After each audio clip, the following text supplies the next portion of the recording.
Boa noite a todos. Meu nome é Tomás Castilho e estamos hoje de novo nesta bela quinta-feira para fazer mais um estudo que vai agregar muito conhecimento sobre a antiguidade do nosso planeta.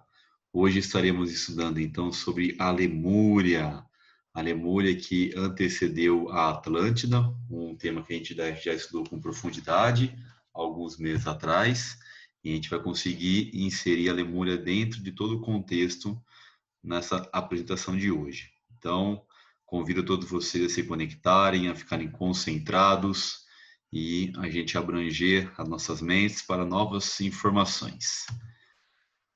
Então, falando da Lemúria. A Lemúria, ela estava situada ali no Oceano Pacífico. Então a gente vê aqui na figura 2 à direita, um pouco melhor, que ela ficava entre Austrália e Ásia e do outro lado as Américas, né? América do Sul e América do Norte, onde hoje temos uma parte do Havaí e algumas outras ilhas da região. Então, na figura da esquerda, a gente vê a Lemúria aqui na extremidade esquerda e a Atlântida no centro aqui do Oceano Atlântico, né? Mas temos que saber que a Lemúria antecedeu a Atlântida. Bom, o que a gente tem que saber olhando para essa figura?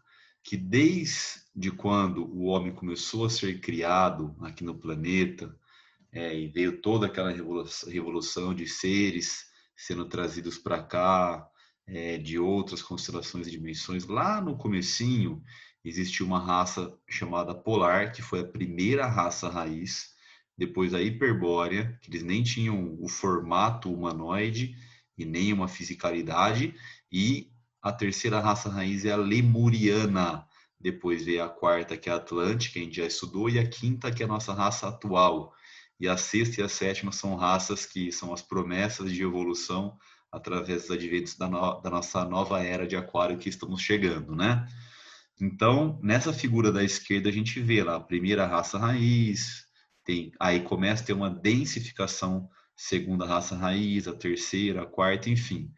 Hoje nós estamos na maior densificação possível, que é a quinta raiz, mas, porém, a gente está numa sexta subraça, que é o início da ascendente. A gente vai começar a subir a partir de agora. Eu vou explicar até no slide posterior que vai vir sobre as sub-raças de cada raça raiz. Mas agora a gente vai começar a ter um ascendente para depois começar a sexta raça e a sétima de novo. Que são seres muito mais evoluídos que vão estar fazendo a reforma do planeta. Mas o que a gente tem que saber? Terceira raça raiz, que é a lemuriana que a gente tem que estudar hoje, né? Que eles estavam se densificando ainda aqui na matéria. Bom, então essa figura aqui mostra que cada raça raiz tem 7 sub-raças menores, né? Cada uma tem um tempo de milhares de anos, enfim.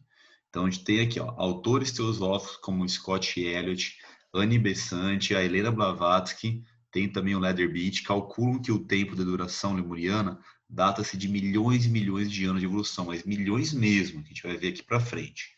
Cada raça raiz coexiste em ciclos de centenas de milhares de anos. E esses ciclos de cada raça são divididos em 7 ciclos menores, que são as 7 sub-raças. Cada uma das raças raízes, inclusive a lemuriana, que foi a terceira desse planeta, como a gente viu na figura anterior, teria dado origem a 7 sub-raças, então, assim como as raças posteriores. Então, a Atlântida também teve 7 sub-raças menores, que foram em épocas de evolução dentro daquela cronologia, e a Ariana, que também tem 7 sub-raças, que é a atual, a gente está na quinta, quase entrando na sexta, né? Essa toda a limpeza planetária já vai estar tirando os negativados. A partir da sexta sub-raça da nossa raça atual, a gente vai começar um período de ascensão muito grande. Logicamente vai durar alguns séculos a mais toda essa transição, mas já começou, né? Bom, o período mais conhecido na literatura espiritual da Lemúria advém de informações da quinta sub-raça em diante. Então, quando os seres falam do apogeu da era de ouro lemuriana, daquela época divina, é da quarta para a quinta, mais especificamente da quinta para a sexta sub-raça para frente. Só que primeira, segunda, terceira, até meados da quarta, o homem ainda não era evoluído. Foi toda aquela questão quando a Terra estava vendo se ia continuar no cosmo, se ia ter ajuda divina ou não, e Sanat Kumara veio para cá nessa época para implantar a chamatrina no coração do homem e em si começar a evolução planetária a partir daí. Foi tudo nessa época da Lemúria, né? E os autores teosóficos explicam muito bem aqui. Então vamos lá, fazer um resuminho aqui, ó.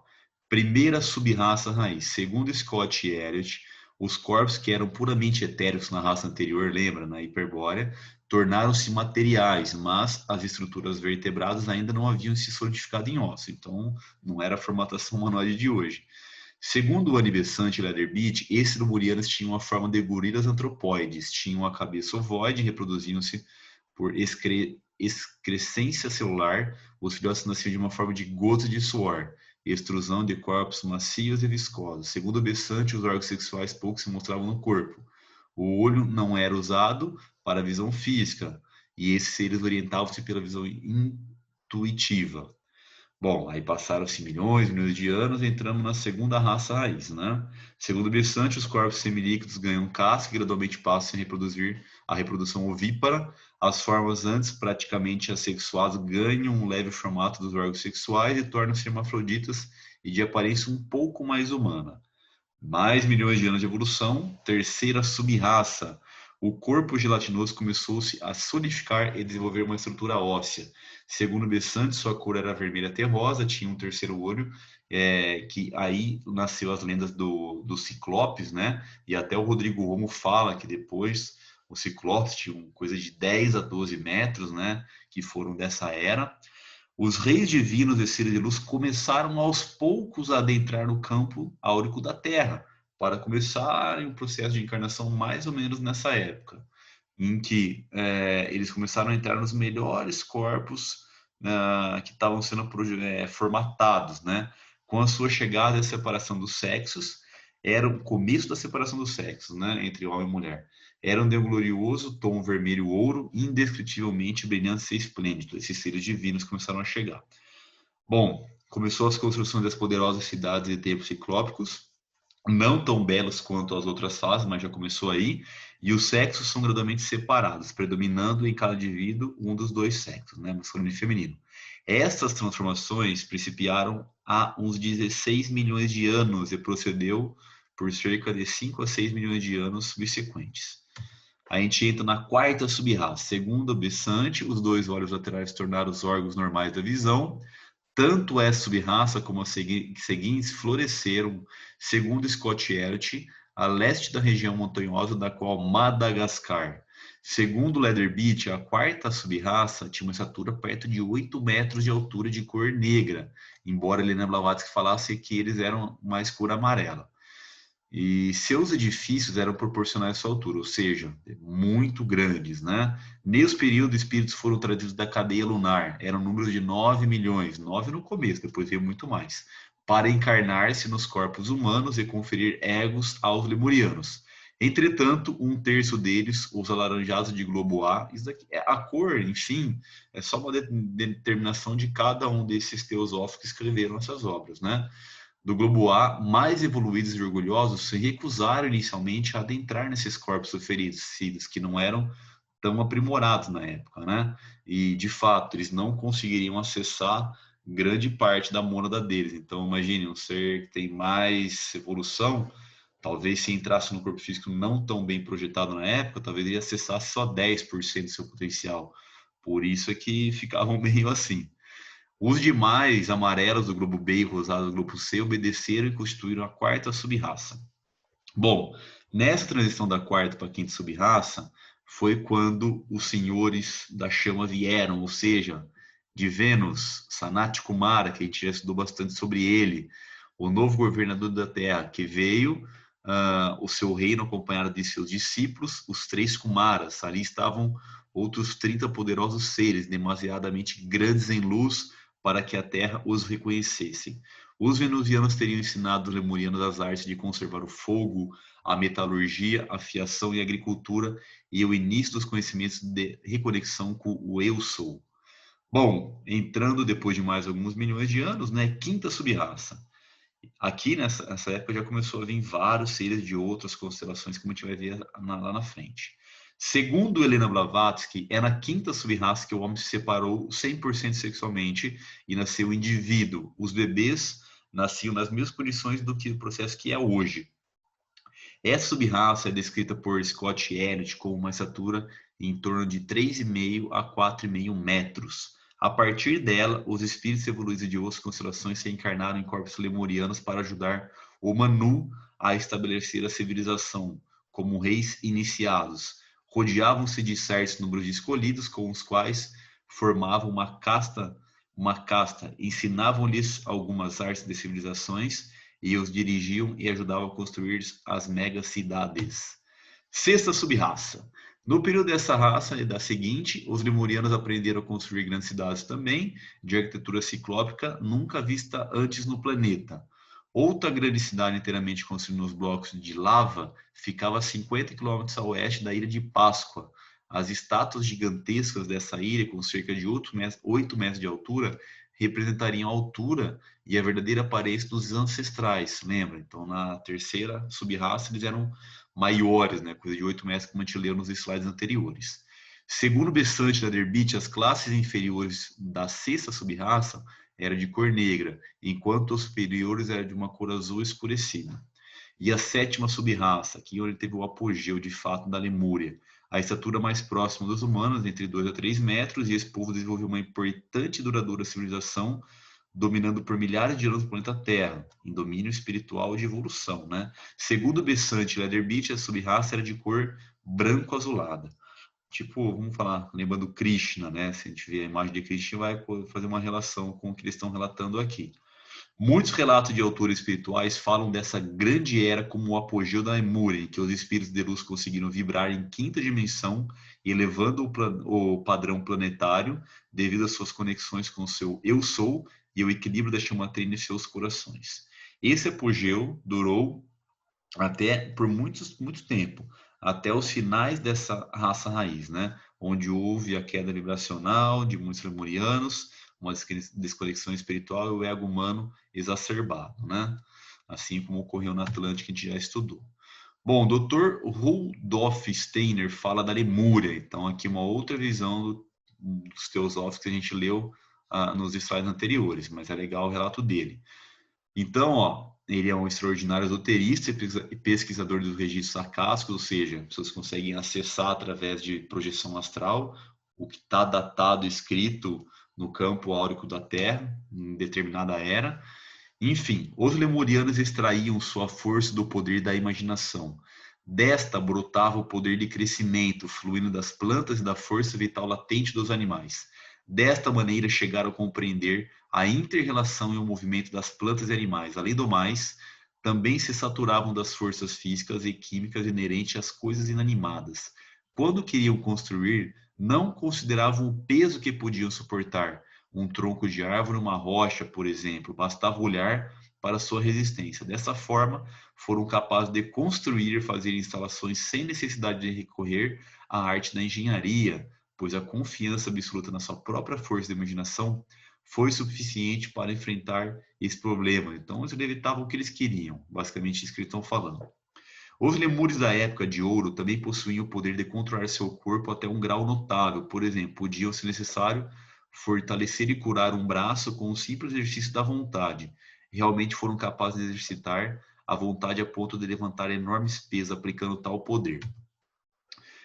Stern também fala sobre o amor sexual. Se infundiu no homem como um ato de transferência de pensamento. Devido a essas primitivas condições, todas as expressões desta origem foram de qualidade mais pura e nobre.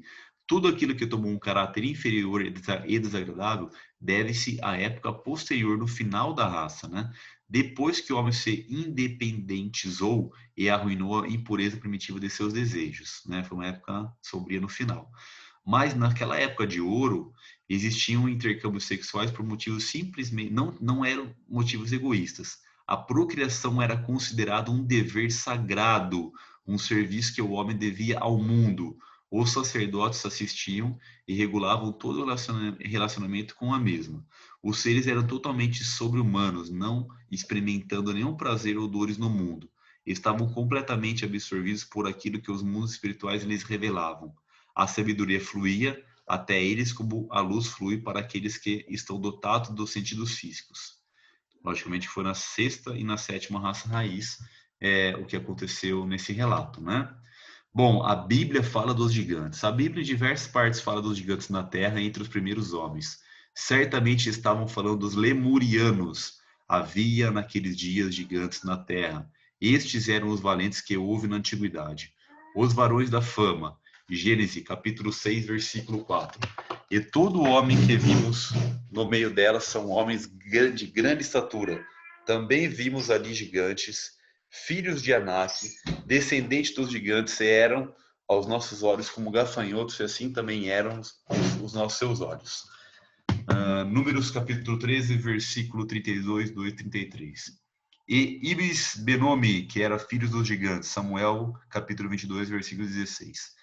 Tem vários relatos sobre tais gigantes na Bíblia, né? Na Ilha da Páscoa são encontradas gigantescas estátuas denominadas moais, que foram construídas pelos lemurianos em suas últimas subraças.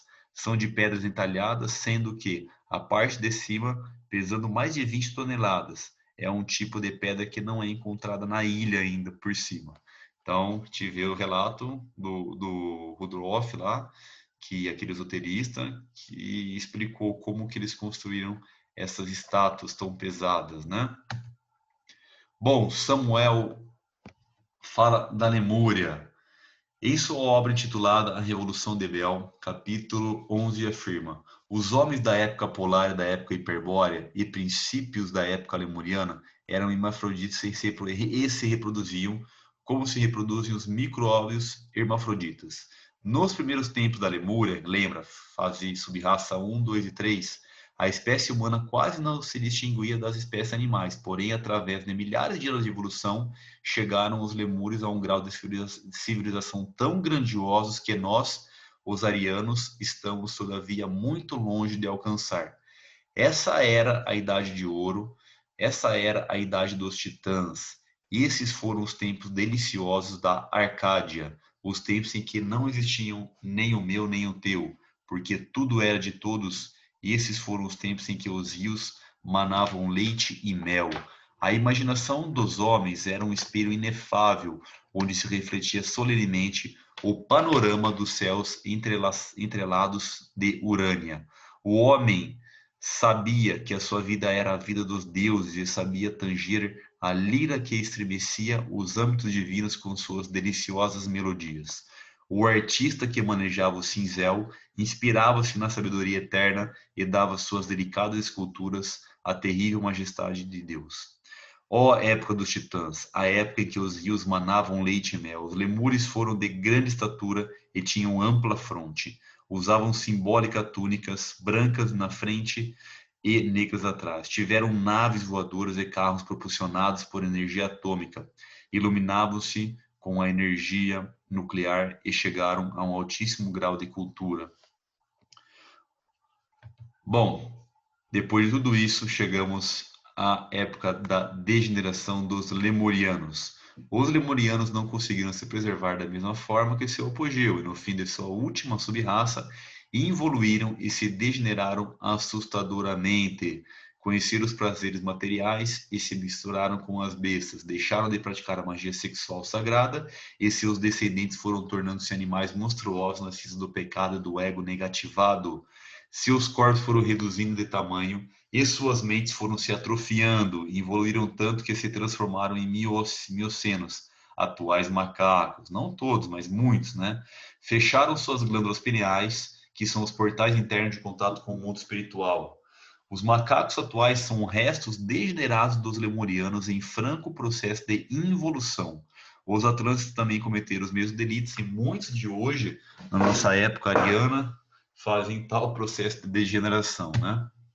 Bom, fim da raça lemuriana. O continente Lemúria foi destruído por gigantes terremotos, acompanhados de vendavais, tempestades e erupções vulcânicas. Suas terras foram afundando, enquanto toda a sua civilização ia morrendo, desesperados e agonizados pelo sofrimento e pela fome. Além da Austrália, Ilha de Páscoa e costa do Chile, também a Camboja, Juntamente com o Japão, Indochina, pedaços do México, etc., são partes de terra da Lemúria. Inclusive, o idioma chinês é lemuriano. Até os dias de hoje, o Japão sofre com os terremotos e vendavais ocorridos desta região. Enquanto o continente Mu ia afundando nas águas do oceano, novas terras se elevavam no Oceano Atlântico para a formação da próxima grande raça atlântica, a quarta, que se formaria em seguida com os poucos sobreviventes seletos da Lemúria. Aqui existem algumas divergências de informações, né? Alguns autores falam que, mesmo na época da Lemúria, no final dela, a Atlântida já existia, com os seres de luz chegando naquela época. Mas tem relatos que falam as duas versões, mas a gente não precisa se ater a esses detalhes, e sim pegar a ideia geral sobre a Lemúria. Bom, então nessa época aí, teve um êxodo de alguns lemurianos que foram informados que ainda tinham contato com o mundo espiritual, geralmente os sacerdotes, e eles começaram a migrar para partes da América do Sul, para a América do Norte, Ásia e Austrália. Bom, esse livro aqui que está à esquerda, na parte inferior da tela, Telos, todos nós deveríamos ler se nós queremos conhecer um pouco mais sobre a Lemúria. Temos um grande mestre lá chamado Adama. Adama tem estrito contato com Saint-Germain, então ele é da chama violeta, e eles estão situados numa cidade espiritual dentro do Monte Shasta, na Califórnia. E vamos ver algumas mensagens dele, né, para a gente entender o contexto. O tempo agora chegou, amados, para que nossas duas civilizações se reúnam novamente. Um dos principais objetivos deste livro é estabelecer a base necessária para o nosso emergir, depois de mais de 12 mil anos de isolamento da população da superfície. Telos está localizado então no Monte Shasta, como uma cidade etérea, está na quinta dimensão, e a gente tem que saber que a Lemúria ainda vive, ela não foi disseminada porque os sacerdotes conseguiram fundar essa cidade espiritual e proteger ela até que o período de ascensão dela para a superfície fosse liberado novamente. Milhares de antigos sacerdotes da Lemúria se resguardaram por milhares de anos, fugindo na época das catástrofes da superfície terrena, para se protegerem e, ao mesmo tempo, ajudarem a equilibrar a energia planetária através de suas orações e emanações de amor ao planeta. Outra frase de Adama: um novo dia, um novo mundo está a ponto de nascer. Nós aprendemos nossas lições de amor e a nova Lemúria, o paraíso reencontrado, está prestes a se manifestar novamente. Telos, a parte da Lemúria que permaneceu fiel ao sagrado chamado e à luz, foi elevada para a quarta dimensão no momento do cataclisma. Posterior, seu povo finalmente evoluiu para a consciência da quinta dimensão e continua vivendo nessa dimensão superior. Telos, nossa amada Telos, com seus incríveis habitantes, é nosso portal para este lugar maravilhoso. Bom, os slides subsequentes agora vão falar alguns relatos do próprio Adama, do que aconteceu na história daquela época. Vamos dar uma lidinha aqui a partir de agora.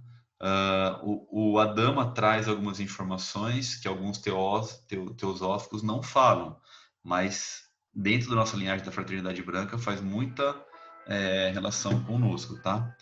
Então, há cerca de 4 milhões e 500 mil anos atrás, o Arcanjo Miguel, com sua equipe de anjos de chama azul e muitos seres do reino de luz, com a bênção do Deus Pai Mãe, escoltaram para este planeta as primeiras almas que se tornariam a semente da raça lemuriana.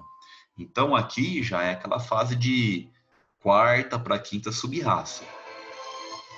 Bom, as almas novas encarnadas neste planeta vieram originalmente da Terra de Mu, no universo de Dan.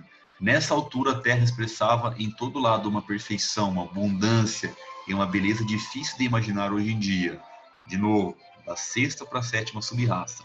Finalmente, outras raças de Sírios, Alfa Centauro e Pleiades e mais alguns planetas vieram a juntar-se a essas almas sementes para também elas evoluírem. Lemúria, a mãe pátria, tornou-se o berço de uma civilização iluminada neste planeta. Essa bela imagem que a gente consegue ver aqui. Nesse tempo, a Terra existia numa expressão de quinta dimensão e eles viviam principalmente nos seus corpos vibracionais de luz da quinta dimensão, com a capacidade de diminuírem a sua vibração para experimentarem nos seus corpos níveis vibracionais mais densos, voltando para os corpos de luz quando quisessem. Bom, passaram-se milhões de anos, né?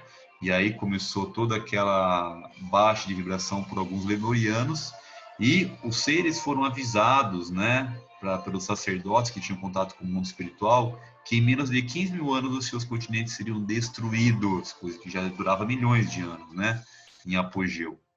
Assim, com o objetivo de obterem permissão para construir uma cidade e tornar-se parte da rede subterrânea de Agartha, os lemurianos tiveram de provar a muitos organismos, como a Confederação Galáctica dos Planetas, que haviam aprendido a lição e a partir dos anos de guerra e agressão. Agartha é uma rede de muitas e muitas cidades subterrâneas, centenas e talvez milhares, que estão conectadas, esperando a Terra evoluir aqui na superfície para eles voltarem a subir. Eles sustentam a energia do planeta, estão se resguardados, e muitos deles fugiram dessas catástrofes, né, que existiram lá atrás, né? Shambhala era a principal, ainda é a principal cidade, centro de coordenação de Agartha, né? São muitas e muitas. E agora Telos está se tornando um novo fogo para o planeta Terra. Então é como se Shambhala estivesse passando para Telos essa nova missão. Lembrando, a dama de Telos, conectado com Saint-Germain, Saint-Germain chama Violeta Era de Aquário, por isso que Telos está assumindo esse papel agora. Com a permissão concedida, os lemurianos construíram a sua cidade denominada Telos, com o propósito de albergar aproximadamente 200 mil pessoas. De fato, quando o continente foi destruído, o que aconteceu um pouco antes do previsto, então eles foram pegos até sem um aviso antes, porque tinha uma data determinada e acabou vindo antes essa catástrofe do afundamento da Lemúria, né? Muitas pessoas não conseguiram chegar à cidade de Telos a tempo, e quando o cataclismo ocorreu, apenas 25 mil pessoas chegaram ao interior da montanha e foram salvas. Bom, muitos membros da classe sacerdotal colocaram-se em pequenos grupos estratégicos em vários locais e rezaram e cantaram à medida que afundavam sob as águas. A melodia que cantavam era a mesma que atualmente é conhecida como Auld Lang Syne. Legal a gente procurar. Na verdade, essa ajuda foi oferecida para contrapor o medo que acompanha sempre as atividades cataclísmicas. Esses afetuosos benfeitores, pela irradiação do seu sacrifício, rodearam literalmente as auras das pessoas num manto de paz, permitindo assim a criação de um veículo de libertação do medo, de modo a que corpos etéreos daqueles fluxos de vidas não fossem tão severamente marcados. Através da ação e sacrifício desses sacerdotes, escolhendo ficar juntos em grupos e cantando até o final, muito medo foi mitigado, mantendo-se em um certo nível de harmonia, e desse modo o dano e o trauma para as almas que pereceram foram enormemente diminuídos. A ideia de suporte dessa ação era a de que todas as experiências horríveis que deixam uma cicatriz e um trauma profundo no corpo etérico e na memória celular das pessoas, que leva várias vidas para curar. Então, a dama fala no livro de Telos, quando a gente for ler, que ainda hoje, em muitos de nós, existe o registro no nosso campo etérico dos que viveram naquela época e até pegaram dos antepassados essa energia, desse cataclisma, que a gente ainda, infelizmente, sustenta essa energia num campo vibracional nosso, quando a gente está vibrando em não positividade. Então, quando a gente faz um trabalho interno para nós e para o planeta, a gente começa a acelerar esse processo de cura planetária através do que ocorreu tanto nessa época lemuriana quanto na época da Atlântida, né? Ouçam bem dentro dos vossos corações, meus amigos, esta próxima afirmação. Antes do afundamento completo da Lemúria, foi profetizado que, um dia, num futuro algo distante, muitos de nós se reuniriam em grupos e cantaríamos esta canção de novo, sabendo com toda certeza de que a vitória da Terra estava garantida. Talvez nos dias de hoje em diante, né? O novo dia, o novo mundo está mesmo a nascer. Aprendemos as nossas lições de amor e a nova Lemúria, o paraíso reencontrado está quase a manifestar-se de novo. Estamos aqui esta noite para co-criar em conjunto uma muito importante limpeza e cura para o nosso planeta e para todos vós também. Vamos chamar a isto a primeira limpeza dos antigos registros lemurianos dolorosos, ainda remanescentes nos nossos corações e almas da maioria das pessoas. Fiquemos agora em silêncio durante uns breves momentos e peço-vos para estabelecerem as vossas intenções de terem os vossos próprios registros limpos e sanados. Mergulhem profundamente no vosso coração. O tempo da nossa separação está quase a acabar e estamos agora a religar, coração a coração, com o maior número de vós diariamente. Depois de pedir a limpeza para vós próprios, peçam silenciosamente no vosso coração, com a permissão dos eu superiores deles, limpeza e cura para toda a humanidade que pode, nessa altura, ter os seus próprios registros limpos. Criamos a nova Lemúria da quinta dimensão, um paraíso de maravilhas e magia. Tudo quanto sonharam está aqui e muito mais. Quando chegar o momento, em conjunto com todos vós, entenderemos a Lemúria, a dimensão da superfície deste planeta. Ensinar-vos-emos tudo quanto sabemos e tudo o que aprendemos nesses últimos 12.000 anos. Eu sou a Dama e comigo os companheiros lemurianos em conjunto aplaudimos a vossa vitória. Bom, eu finalizo aqui a apresentação da Lemúria. Temos aqui alguma revisão bibliográfica. Peço gratidão a todos, agradeço a atenção de todos e vou estar aberto no grupo do WhatsApp para as dúvidas. E boa noite a todos e fazemos em nossas casas a grande invocação 3 vezes, encerrando esta apresentação. Muito obrigado.